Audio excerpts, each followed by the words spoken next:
है। यहाँ से पहले बिंदु को मरीचि ऋषि के नाम से जानते हैं। उसके बाद में जो बिंदु है वो कहलाते हैं ऋषि वशिष्ठा। ऋषि वशिष्ठा की बाईं ओर आपको एक छोटा बिंदु नजर आएगा।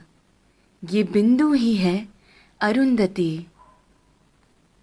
ऋषि वशिष्ठा के बाद आते हैं ऋषि अंगीरसा। फिर आते हैं ऋषि अत्रि। फिर दाईं ओर की तरफ मुड़ते हुए जो बिंदु आता है वो है ऋषि पुलस्त्य। उसके बाद आते हैं ऋषि पुलह और फिर ऋषि क्रतु।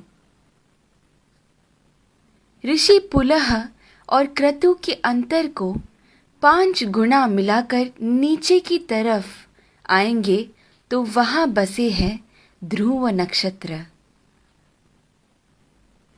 सदा उत्तर में रहने की वजह से उसे ध्रुव नक्षत्र कहा जाता है।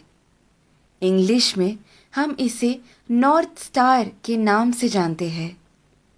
बाल्यावस्था के ध्रुव नक्षत्र अगर उत्तर में बसे हैं तो वृद्धावस्था के अगस्त्य नक्षत्र दक्षिण में बसे हैं।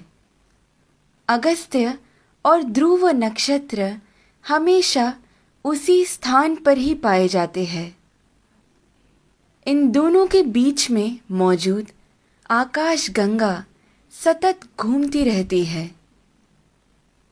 इस कारण से हमारी धरती अक्ष के ऊपर घूमकर घूमती रहती है।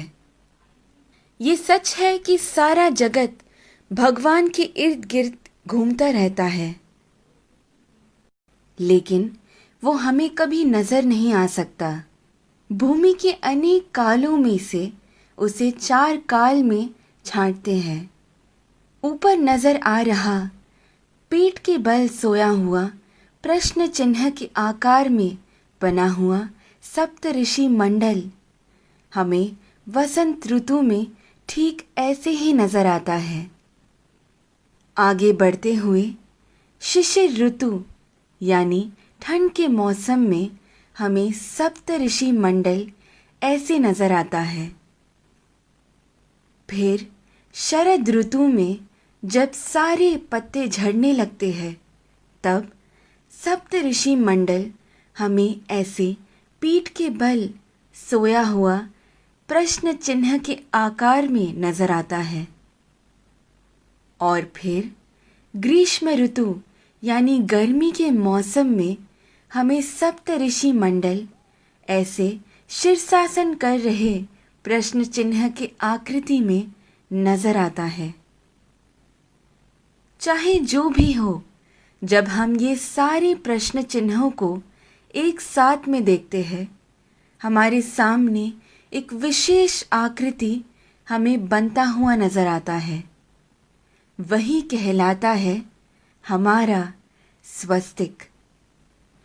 स्वस्थ का मतलब है आरोग्यवान।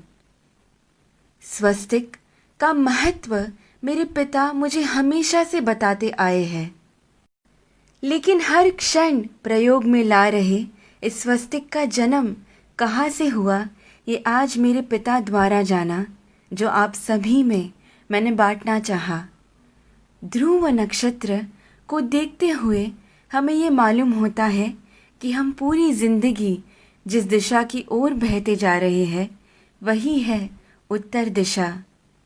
इसीलिए शायद हमारी भूमि पर भी दक्षिण में अधिक जल है और उत्तर की ओर अधिक ज़मीन है। इस विषय को इतनी सुंदरता से वीडियो के रूप में बनाकर आप सभी को समझाने का श्रेय जाता है मुक्ता जी को। धन्यवाद। तत्परा अहोरात्रा।